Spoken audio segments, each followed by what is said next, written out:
MPC BiPC ఇంటర్లో ఏ group అయినా సరే best degree course India's first industry integrated AIDP degree. Call now.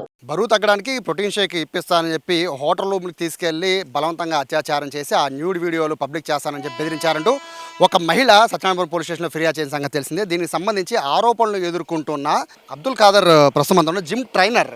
యాక్చువల్గా ఇతను ఆవిడ మీకు ఎలా పరిచయం? ఫేస్బుక్ ద్వారా పరిచయం. జాయిన్ అవుతా ఇలా వెయిట్ లాస్ కానీ తనే జాయిన్ అయింది. అంటే ఏప్రిల్ 26వ తారీఖు హోటల్కి ఎందుకు వెళ్ళారు? హోటల్కి ఎందుకు వెళ్ళారు అనేది కూడా నేను చెప్తా సార్. అదేంటంటే నన్ను ఫోర్స్ చేసింది అనమాట. ఫోర్స్ చేసి ఇలా చేసింది. వీడియోలు తీయడం అనేది అది నిజమేనా? నూడి వీడియోలు అనేది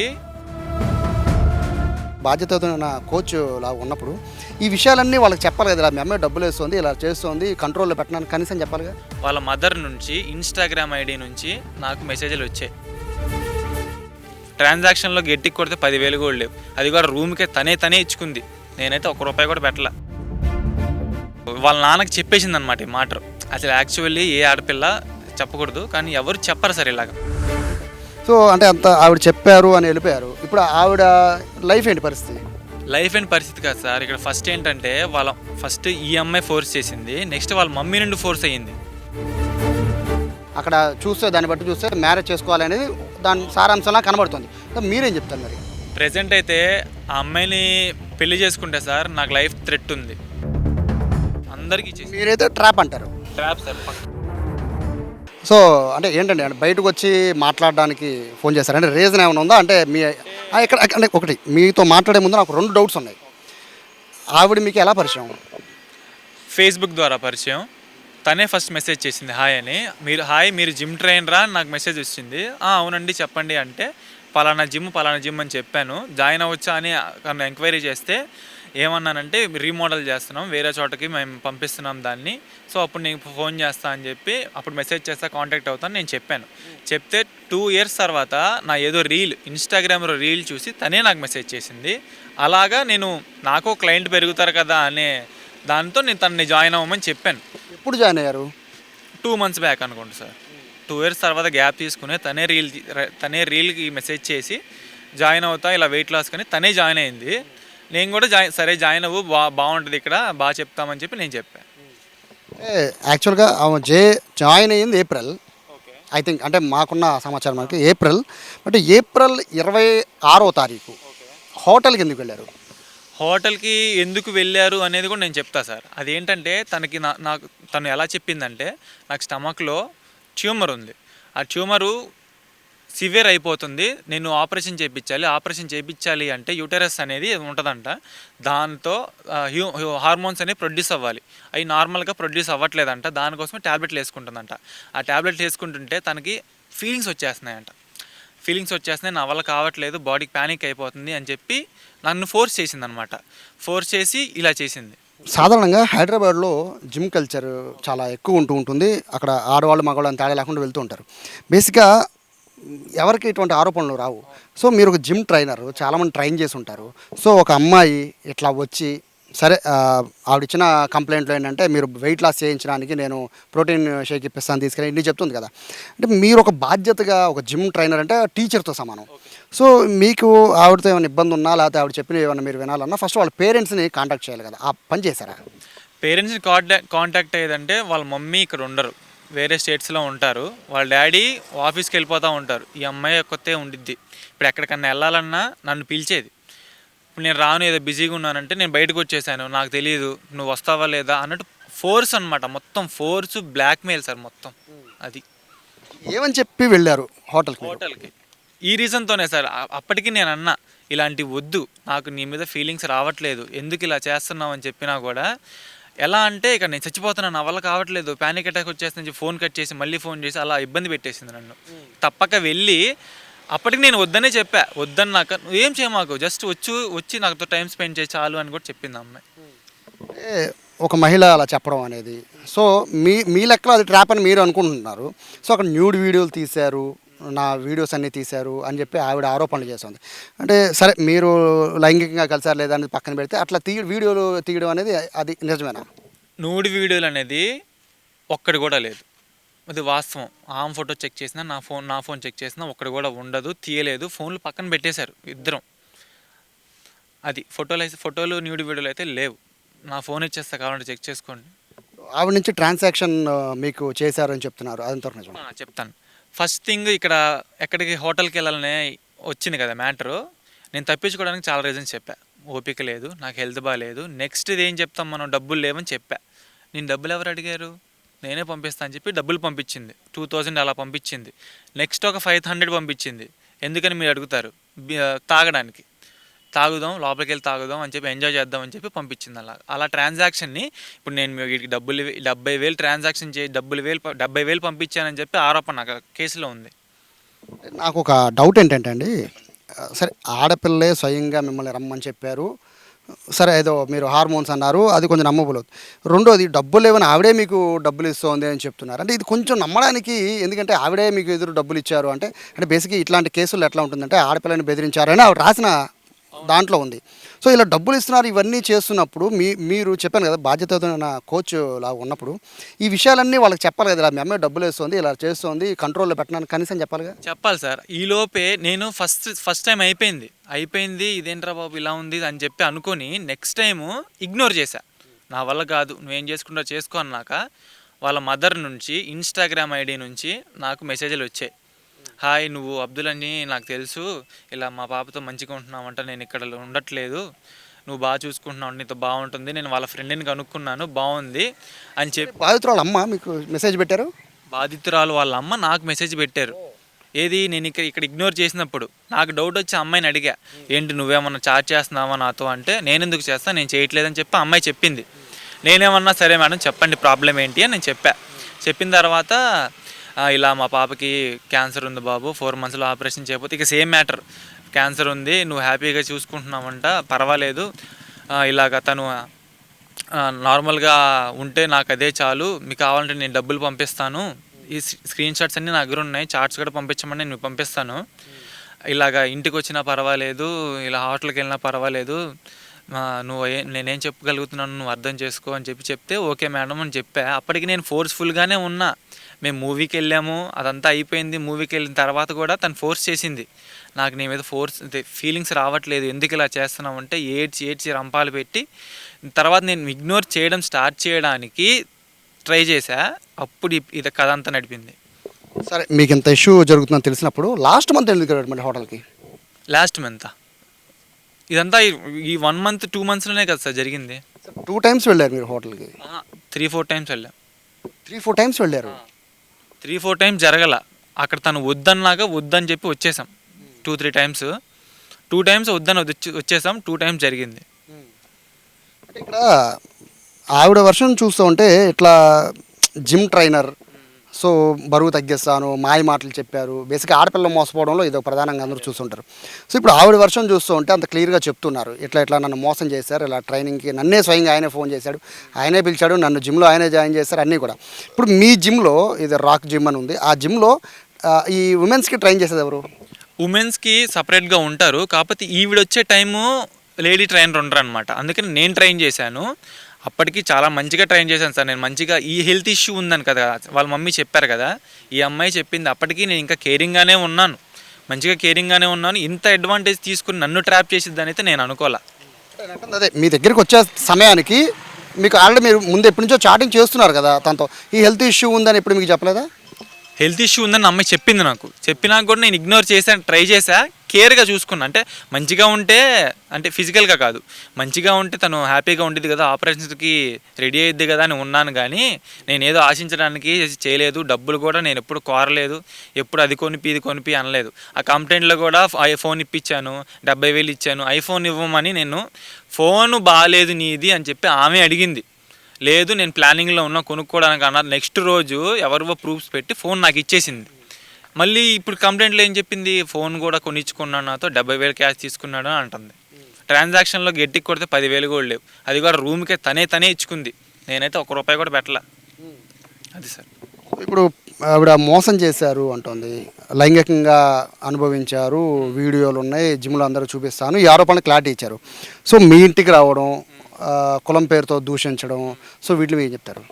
మా ఇంటికి రావడం అనేది తను ఒక 25 డేస్గా నాకు బర్త్డే ఉంది మీ ఇంటికి తీసుకెళ్ళు, బర్త్డే ఉంది మీ ఇంటికి తీసుకెళ్ళు, మీ ఇంటికి స్వీట్స్ ఇస్తా అని చెప్పి తను ఎంత ఫోర్స్ చేస్తే అప్పటికి నేను లాస్ట్ టైం కూడా ఈరోజు బర్త్డే అన్నా కూడా నేను తీసుకెళ్దాం అనుకోలే.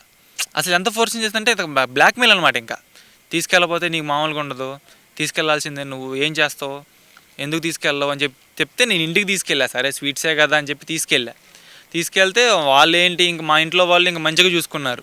ఇంకా మంచిగా చూసేసరికి తను ఇంకా రెచ్చిపోయింది అనమాట. ఇంకా నేనే ఫోటో తీసింది వాళ్ళ నలుగురిని పక్కన కూర్చోబెట్టి కేక్ తినిపించి, వీళ్ళు మళ్ళీ బిర్యానీ తిన్నారంటున్నారు అని వచ్చినాయి న్యూస్. బిర్యానీ లేదు, ఏమీ లేదు. జిమ్ నుండి అలా తీసుకెళ్ళాం, అలా కేక్ కోసారు, తినిపించారు, పంపించేసాం. ఏమైనా పరిచయం చేస్తారు ఇంట్లో మీరు అమ్మాయిని? నా ఫ్రెండ్ అనే ఫోన్ కొనిచ్చింది కదా, అప్పుడు ఫోన్ కొనిచ్చింది అమ్మాయి అమ్మ అనగానే మా వాళ్ళు ఇంకా సంతోషపడిపోయి సరే అమ్మ తిను అని చెప్పి కేక్ తినిపించారు. ఇంకా ఆ అమ్మాయి ఏమనుకుందో తెలియదు. మీరు చెప్పిన ఇదంతా కూడా అంటే నేను దీని స్టోరీ కిందే అనుకుంటున్నానండి యాక్చువల్గా. ఎందుకంటే ఇప్పుడు ఆడ మనిషి తరఫునే ఎక్కువ మాట్లాడాల్సి వచ్చే పరిస్థితి ఉంటుంది కాబట్టి. సో ఇంత చేసిన మీరు ఇప్పుడు ఎందుకని ఆవిడ మీ మీద కేసు, మీకు మీద ఎంత ఇష్టపడి సో మీతో ఫిజికల్గా కూడా ఆవిడ కలిసినప్పుడు ఎందుకని మీ మీద కేసు పెట్టాల్సిన అవసరం ఉంది? నెక్స్ట్ ఏం జరిగింది అంటే వాళ్ళ ఫాదర్ అనేది ఎంటర్ అయ్యారు. నేనేంటి నాకు డౌట్ వచ్చేసింది, నన్ను ఏదో చేసేలా ఉన్నారు, నన్ను ట్రాప్ చేస్తున్నారు. ఆల్రెడీ వాళ్ళ నాన్నకి చెప్పేసింది అనమాట ఈ మాట. అసలు యాక్చువల్లీ ఏ ఆడపిల్ల చెప్పకూడదు, కానీ ఎవరు చెప్పరు సార్ ఇలాగ ఫిజికల్ అయ్యాం ఒక అబ్బాయితోనే చెప్పరు ఫాదర్తో. తను చెప్పేస్తే వాళ్ళ ఫాదర్ నాకు పొద్దున్న నుంచి సాయంత్రం దాకా 30 ఫోన్లు చేశాడు. నేను ఎత్తల, బ్లాక్లో పెట్టేశా. తర్వాత ఏం చేశాడంటే తను ఈవినింగ్ 5:30 స్లాట్కి వచ్చింది, ట్రైనింగ్ తీసుకోవడానికి వచ్చింది. తను సగంలో ఆగిపోయి నేను చేయలేను, సైక్లింగ్ చేసుకుంటా అని చెప్పి ఎక్కేసి తనేంటి ఫోన్ల మీద ఫోన్లు చేసింది, ఎవరెవరికో చేసింది తెలియదు, నేను చూస్తూనే ఉన్నా. తర్వాత కంగారుగా నేను వెళ్తానని చెప్పి కిందకి వెళ్ళిపోయింది. ఒక పావు గంటలో మా అమ్మ నాకు ఫోన్ చేసింది, అరే ఏంట్రా అమ్మాయి వచ్చింది, నువ్వు ఇలా కలిసిపోయావంట, అమ్మాయితో రూమ్లో కలిసావంట, ఏదో చెప్తుంది, ఏడుస్తుంది, వాళ్ళ నాన్న వచ్చి దింపేసి మీ ఓడు ఘనకార్యం చేశాడు అది ఇది అని చెప్పి అరిచేసి వెళ్ళిపోయాడు అని చెప్తే నేను పర్మిషన్ తీసుకుని ఇంటికి వెళ్తే తను బయటకు వచ్చింది. ఇలా ఫోన్ చేయంటే మా నాన్న ఫోన్ తీసుకెళ్ళిపోయాడు, నీ ఫోన్లో చేయంటే నేను అన్బ్లాక్ చేసి వాళ్ళ నాన్నకి ఫోన్ చేయించా. ఇలా బిఆర్టీఎస్ దగ్గరికి రమ్మని అన్నాం, నుంచున్నాం. 2 మినిట్స్లో ఆయన వచ్చేసాడు. నా వల్ల కాదు, మీరు తప్పు చేశారు అని చెప్పి ఏదేదో అరిచి ఇదంతా చేసాడు. తర్వాత ఏం జరిగింది, ఒక కంటిన్యూ కాల్స్ అనమాట, కాల్స్ మీద కాల్స్, నిన్ను మామూలుగా ఉండదు, నిన్ను కొడతా అని అప్పటికి చెప్పా. సార్ నా తప్పు లేదు, తను ఫోర్స్ చేసింది, నేను వెళ్ళాను అని చెప్పి అంటే నిన్ను నలుగురితో కొట్టిస్తా, ఎవడు కొడుతున్నాడు ఎందుకు కొడుతున్నాడు కూడా తెలియదు, కొట్టిస్తా, 40 మందితో కొట్టిస్తా అని చెప్పి అన్నాడు. తర్వాత నాకు బాధ అనిపించిన విషయం ఏంటంటే మా కుటుంబాన్ని లాగాడు అతను. ఫస్ట్ ఎందుకు సార్ ఇలా నన్ను టార్చర్ చేస్తున్నారు, మీ అమ్మాయి వైపు బ్లేమ్ ఉంది కదా, మీ అమ్మాయిని ఫస్ట్ తిట్టాలి మీరు, ఎందుకు వెళ్ళామని చెప్పి నన్ను ఎందుకు హెరాస్ చేస్తున్నారు అని చెప్పి నేను మాట్లాడా. అంటే ఇది మొత్తం ఎటు చేసినా మళ్ళీ ఫస్ట్కి వెళ్తుందండి. ఇప్పుడు మీరు ఇక్కడ అందరూ నమ్మాలి అంటే ఒకటి, ఆ అమ్మాయి తనంతట తనే ఫిజికల్గా కలుద్దామనే ప్రూఫ్ లేకుండా ఎవరు కూడా నమ్మే పరిస్థితి ఉండదు. మీ దగ్గర ఉంది ఆ ప్రూఫ్ అంటే నేను ఫోన్ మార్చాను కదా సార్, ఈ ఫోన్ ఇష్యూ అవుతుందని చెప్పి నేను ఐఫోన్ రీసెట్ చేసేసి ఇచ్చేసాను. అక్కడ స్టార్ట్స్ పోయాయి. మెయిన్ థింగ్ ఏంటంటే నేను గట్టిగా చెప్పగలను, రూమ్ విషయం వచ్చినప్పుడల్లా నేను ఎప్పుడు ఫస్ట్ మెసేజ్ చేయలే, తనదే ఉండిద్ది. తన ఫోన్ చెక్ చేసినా తను చాట్స్ అన్ని ప్రిజర్వ్ చేసుకుంది కదా, అందులో కూడా ఫస్ట్ తనే రూమ్కి వెళ్దామంటే నేను ఈ రీజన్స్ అన్నీ చెప్పా. నా దగ్గర డబ్బులు లేవు, నాకు ఓపిక లేదు, నన్ను వదిలే అని చెప్పి. నాకు హెల్త్ ఇష్యూ ఉంది, అప్పటికే నేను డిప్రెషన్లో ఉన్నా, నాకు వద్దు, నా వల్లగా నాకు నీరసంగా ఉంది, నాకు చాలా హెల్త్ ఇష్యూస్ వచ్చాయి ఈ రీజన్ వల్ల. హెల్త్ ఇష్యూస్ అంతే కూడా ఇంకా ఫోర్స్ అనమాట, బ్లాక్మెయిల్. నువ్వు అందరితో బాగానే ఉంటావు, నా అనగానే నాకు అసలు నువ్వు ఉండవు, నాకు హెల్త్ ఇష్యూ ఉందని తెలుసు కదా నీకు, నాకు ప్యానిక్ అటాక్ వచ్చేస్తున్నాయి, ఫీలింగ్స్ వచ్చేస్తున్నాయి అని చెప్పి ఫోర్స్ చేసి తీసుకెళ్ళింది. మరి చిన్నపిల్లలేం కాదు కదండి మీరు చిన్నపిల్లలేం కాదు కదా, ఆవిడ రమ్మంటే వెళ్ళిపోవడం అనేది అంటే ఈ రోజుల్లో అంత ఈజీగా నమ్మే పరిస్థితి లేదు. ఒకవేళ మీరు చెప్తే పూర్తిగా నిజమైనా కూడా నమ్మే పరిస్థితి లేదు. సో అంటే అంత ఆవిడ చెప్పారు అని వెళ్ళిపోయారు. ఇప్పుడు ఆవిడ లైఫ్ ఏంటి పరిస్థితి కాదు సార్. ఇక్కడ ఫస్ట్ ఏంటంటే ఫస్ట్ ఈ అమ్మాయి ఫోర్స్ చేసింది, నెక్స్ట్ వాళ్ళ మమ్మీ నుండి ఫోర్స్ అయ్యింది. ఏంటి నేను అప్పటికేంటి నేను హ్యాపీగానే ఉంచుతున్నాను కదా, ఎందుకు ఇవన్నీ అంటే నా వల్ల కావట్లేదు, నేను ట్యాబ్లెట్స్ వాడుతున్నాను, నా వల్ల నేను చచ్చిపోవాలనిపిస్తుంది నాకు ఆ ఫీలింగ్స్ వల్ల అని చెప్పి తను అప్పటికి ఎంత బ్లాక్మెయిల్ చేసింది, అంత బ్లాక్మెయిల్ చేసింది, ఎమోషనల్ బ్లాక్మెయిల్ చేసింది. ఇంకా నాకు అసలు ఫస్ట్ ఏంటంటే రూరా ఏం చేయకుండా జస్ట్ పడుకో అని చెప్పి బీరు మందుకు కూడా తనే డబ్బులు కొట్టేది, బీర్లకు కూడా. ఆ 500 ట్రాన్సాక్షను నేను కావాలంటే మీకు పక్కా చూపిస్తా. ఇప్పుడు 12కి నాకు కొట్టేది కదా, 12:05 12:10 కల్లా నేను అక్కడ వైన్స్లో అలా కొట్టేసేవాడిని. ఆ ట్రాన్సాక్షన్ కూడా మీకు చూపిస్తా. ఫైనల్గా ఏమంటున్నారు మీ పేరెంట్స్ ఏమంటున్నారు? ఎందుకంటే ఈ కేసు చాలా సీరియస్ అయ్యే పరిస్థితి ఉంటుంది. సత్యనారాయణపురం పోలీస్ స్టేషన్లో కంప్లైంట్ పెట్టారు. సో పోలీసులు ఏమంటారు, మీ పేరెంట్స్ ఏమంటున్నారు? ఫస్ట్ నేను వెళ్ళాను సార్ పోలీసుల దగ్గరికి, ఎంక్వైరీ చేశారు. ఎంక్వైరీ చేసి పంపించారు. పంపించినాక ఈ న్యూస్ ఏంటంటే, ఈ మధ్యలో ఒక విషయం జరిగింది. నాకు స్ట్రేంజర్ ఐడి నుండి నాకు మెసేజెస్ వచ్చినాయి. నేను అన్ని వేరే ఫోన్లో స్క్రీన్ షాట్ తీసుకున్నా. తను ఏంటంటే డిజపియరింగ్ మెసేజెస్ అని ఇన్స్టాగ్రామ్లో ఉంటాయి. స్క్రీన్ షాట్ తీసిన వెనక్కి వెళ్ళి బ్యాక్ వచ్చినా ఇవి పోతాయి. అయితే తను అది ఆన్ చేసి స్ట్రేంజర్ ఐడి ఏమైంది ఇలా డల్గా ఎందుకు ఉన్నారంటే, నేను చెప్పా నేను ఇలా ప్రాబ్లమ్స్లో ఉన్నాను, నన్ను వదిలే అంటే, పర్వాలా నేను స్ట్రేంజర్నే కదా, నాకు చెప్పు పర్వాలేదు, నేను చూసుకుంటాను, అది అది కొంచెం క్లోజ్ అయినా నేను స్ట్రేంజర్ కాబట్టి నాకేం తెలియదు కదా అంటే, ఇలా చెప్పా ఇలా ఒక కేసులో ఇరుక్కున్నానండి నేను, నన్ను ప్లీజ్ వదిలేయండి అంటే, పర్వాలా ఎక్కడ, నాది విజయవాడ ఏ స్టేషన్లో అని చెప్పి కనుక్కుంది. 5 డౌన్ అని చెప్పా. సరే 5 మినిట్స్ ఆగు అని చెప్పి కనుక్కొని, నేను కనుక్కున్నాను, అది మీరు ఎందుకు రాంగ్ స్టెప్ వేస్తున్నారు, ఎఫ్ఐఆర్ ఫైల్ అయిపోయింది, ఫైల్ అవ్వలేదు కదా, ఫైల్ అయ్యేదాకా మీరు ఎందుకు చేసుకుంటున్నారు, పెళ్లి చేసేసుకోండి, పెళ్లి చేసుకుంటే ఎలాగో 6 మంత్స్లో మీకు డైవర్స్ వచ్చేసింది కదా, ఎందుకు 6 మంత్స్ కోసం మీ లైఫ్ అంతా పాడు చేసుకుంటారు, మీ మమ్మీ డాడీని రోడ్డు మీద ఎందుకు లాగుతారు అని చెప్పి అన్నప్పుడు, పర్లేదు మేడం నేను చూసుకుంటాలేండి అని అన్న నెక్స్ట్ రోజు పెద్ద వైరల్ అయిపోయింది సార్, మొత్తం అందరికీ ఇచ్చేసింది ఈ మ్యాటర్ అయిన తర్వాత. ఇప్పుడు ఆవిడ న్యాయం చేయమంటుంది. న్యాయం అంటే మీ ఉద్దేశంలో ఏ న్యాయం? ఇక్కడ ట్రాప్ చేసింది నన్ను కదా సార్, ట్రాప్ అయింది నేను, రోడ్డు మీద పడిపోయింది నేను. ఇప్పుడు మా ఇంట్లో వాళ్ళు ఎలా అంటే, వాళ్ళకి ఏం జరుగుతుందని నేను బాధపడుతున్నా. పొద్దున్నే ఎవరు లెగుస్తాం ఎవరు లేగలేని చెప్పలేము. ఇప్పుడు నేను రాత్రి నాకు సూసైడ్ థాట్స్ వచ్చినాయి, మా ఫ్రెండ్స్కి చెప్పా, పొద్దున్నే వచ్చేసారు ఇంకా మా ఇంటికి వచ్చేసి, ఎందుకురా నీ దగ్గర ప్రూఫ్స్ ఉన్నాయి కదరా అది చూపించరా అన్నారు. ఇప్పుడు కూడా నేను ట్యాబ్లెట్ వేసుకుని వచ్చా, ఫీవర్ ట్యాబ్లెట్. వాళ్ళంతా బాగానే ఉన్నారు సార్, మమ్మల్ని బయటికి లాగారు. సో ఇప్పుడు మీరు అంటే న్యాయం అనేది బేసిక్గా ఆవిడ నుంచి అడగాలి, ఆవిడ న్యాయం చేయమంటున్నారు. సో ఇప్పుడు మీరు న్యాయం చేయమంటారు, మీరేం న్యాయం చేయమంటున్నారు? నేనైతే ఒకటే చెప్తాను సార్, నేనైతే తనకి ఎప్పుడు మ్యారేజ్ అయితే నేను ప్రామిస్ చేయలేదు. వాస్తవంగా మ్యారేజ్ ఏ మెసేజ్లను ప్రామిస్ చేయలేదు. నేను తనకు ముందే చెప్తా వచ్చా, ఇగో ఇది ఎక్కడికో వెళ్తుంది, మనం ఇక్కడే ఆపేద్దాం, వద్దు అంటే, ఏమి కాదు మనం ఫ్రెండ్స్లానే ఉందాము, హ్యాపీగా కలుద్దాము, హ్యాపీగా వదిలేద్దామని తప్ప. అమ్మాయి మెసేజ్లు కూడా నా దగ్గర ఉన్నాయి, స్క్రీన్ షాట్స్ అవి కూడా నేను తీశాను, అవి కూడా నా దగ్గర ఉన్నాయి. ఒక అండర్స్టాండింగ్లో ఉన్న అమ్మాయి మళ్ళీ ఎందుకు ప్లేట్ మార్చిందో నాకు అర్థం కావట్లేదు. మరి అది అంటే ఇప్పుడు మీరేం అడుగుతారు, ఆవిడ న్యాయం చేయమంటున్నారు, ఆ న్యాయం ఏంటి అనేది అక్కడ చూస్తే, దాన్ని బట్టి చూస్తే మ్యారేజ్ చేసుకోవాలనేది దాని సారాంశంలా కనబడుతుంది. మీరేం చెప్తారు మరి? ప్రజెంట్ అయితే ఆ అమ్మాయిని పెళ్లి చేసుకుంటే సార్ నాకు లైఫ్ థ్రెట్ ఉంది. ఆ అమ్మాయి ఇప్పుడే ఇంతకు ముందే ఇంత బ్లాక్మెయిల్ చేసి ఇంత థ్రెట్ చేసిన అమ్మాయి ఇప్పుడు నన్ను విడిపించుకోవడానికి అమ్మాయి ఏదన్నా చేయొచ్చు, నన్ను చంపచ్చు. మా ఇంట్లో వాళ్ళు ఎంత మంచిగా రిసీవ్ చేసుకున్నారంటే, అమ్మాయిని ఒక మంచి చిన్న పిల్లలాగా రిసీవ్ చేసుకున్న వాళ్ళని ఆమెను రోడ్డు మీదకి లాగింది. ఇంకా మెయిన్ థింగ్ ఏంటో తెలుసా సార్, తను ఫస్ట్ నా దగ్గరికి జిమ్ దగ్గరికి కిందకి గొడవ జరుగుతున్నప్పుడు, వాళ్ళ నాన్నతో గొడవ జరుగుతున్నప్పుడు జిమ్ కిందకి రా అని చెప్తే, నేను రాలేను నా క్లయింట్స్ ఉన్నారని చెప్తే డైరెక్ట్గా మా ఇంటికి వెళ్ళిపోయింది. మా ఇంటికి వెళ్ళిపోయి మా అమ్మకి ఏం చెప్పిందంటే, నేను ప్రెగ్నెంట్, మీ అబ్బాయి చేశాడు అంటే, మా అమ్మ కోపం వచ్చింది అనమాట. ఇంకా కోపం వచ్చేసి తిట్టింది, నువ్వెందుకు వెళ్ళావు, మరి వాడు రమ్మంటే నువ్వెందుకు వెళ్ళావు అని తిట్టగానే, ఈ అమ్మాయి ఇంకా రచ్చ లేపడానికి రచ్చలేపి 15 నిమిషాలు వీడియో తీసుకుని వెళ్ళిందంట సార్, నాకు చెప్పింది అమ్మాయి. అంటే మా అమ్మ తిడుతున్నట్టు వీడియో తీసుకుని వెళ్ళి సేవ్ చేసుకుంది అమ్మాయి వీడియోలు తీసుకుని వెళ్ళి ఇప్పుడు స్టేషన్లో కూడా ఇదే చూపించుండిద్ది, ఆ వీడియోనే చూపించుండిద్ది. ఇప్పుడు నిన్న చెప్పాను కదా ఫేక్ ఐడి అని, మీ అమ్మ మాట్లాడిన వీడియో కూడా ఉందంట, ఎందుకు మీ అమ్మని బయటికి లాగడం అనే మెసేజ్లు కూడా నా దగ్గర ఉన్నాయి. ఇదంతా పక్కా ప్లానింగ్ సార్, ట్రాప్. ఇది ఒక సంఘం అంట. వాళ్ళ ఫ్రెండ్స్ ఆల్రెడీ నాకు చెప్తున్నారు, ఈ అమ్మాయి మంచిది కాదు వదిలించుకో అని చెప్పారు. మళ్ళీ ఏంటి, ఆమెతో మంచిగా ఉంటున్నారు, నాకు బ్యాడ్ చెప్తున్నారు, ఆమెకు మంచిగా ఉన్నారు, బ్యాడ్ చెప్తున్నారు. మళ్ళీ ఏంటంటే, ఈ గొడవ అవ్వక ముందు నుంచే అబ్దుల్ లైఫ్ నాశనం చేస్తాను నేను, వాడిని ప్రశాంతంగా ఉండనివ్వనని చెప్పి మా ఫ్రెండ్స్ కూడా చెప్పిందంట అమ్మాయి. రీసెంట్గా 2 days బ్యాక్ కూడా చెప్పింది. చెప్పిన తర్వాతే ఈ ఎఫ్ఐఆర్ ఫైల్ చేయలేదు కదా, నువ్వు ఎందుకు ఇంకా లాగ్ చేస్తున్నావు, పెళ్లి చేసేసుకో, 6 monthsలో వదిలేసే అంతే, డైవర్స్ అని చెప్పి అన్న తర్వాత ఇదంతా బయటకు వచ్చింది అందరికీ. మీరైతే ట్రాప్ అంటారు. ట్రాప్ సార్, పక్కా ట్రాప్. సో ఇది ఈ జిమ్ ట్రైనర్ చెప్తున్నారు. ఈ ఎంటైర్ కేసులో చాలా కీలకంగా ఉన్నది ఈ కాదర్ కాబట్టి ఈయనైతే ట్రాప్ అనేది ఈయన చెప్తున్నారు. బట్ ఆవిడ మాత్రం నన్ను ట్రాప్ చేసి అత్యాచారం చేశారు అనేది ఆవిడ చెప్తున్నారు. సో పోలీసులు అయితే ఎంక్వైరీ చేస్తున్న పరిస్థితి అయితే కనబడుతోంది. అయితే దీనికి సంబంధించి కాదర్ చెప్పిన దాంట్లో కొన్ని కీలకమైన అంశాల్లో ఏంటంటే తను ఏదో క్యాన్సర్ పేషెంట్ అని తనే కావాలని ఫిజికల్గా కలుద్దామని చెప్పి నన్ను అడిగింది కాబట్టి ఆ చొరవతో నేను వెళ్ళాను అనేది ఇతను చెప్తున్నారు. కానీ బరువు తగ్గడానికి ప్రోటీన్ షేక్స్ ఇప్పిస్తానని చెప్పి అక్కడ తీసుకెళ్ళాలని చెప్పి ఆవిడ చెప్తున్నారు. సో రెండు వర్షన్లు కూడా జనాలకు అంత కన్ఫ్యూజన్కి గురి చేస్తున్నాయి. పోలీసులు అయితే ఈ కేసుని సీరియస్గానే ఎంక్వైరీ చేసినట్టుగా తెలుస్తోంది. కెమెరా పర్సన్ వినయ్తో సాయి, సుమన్ టీవీ, విజయవాడ నుంచి.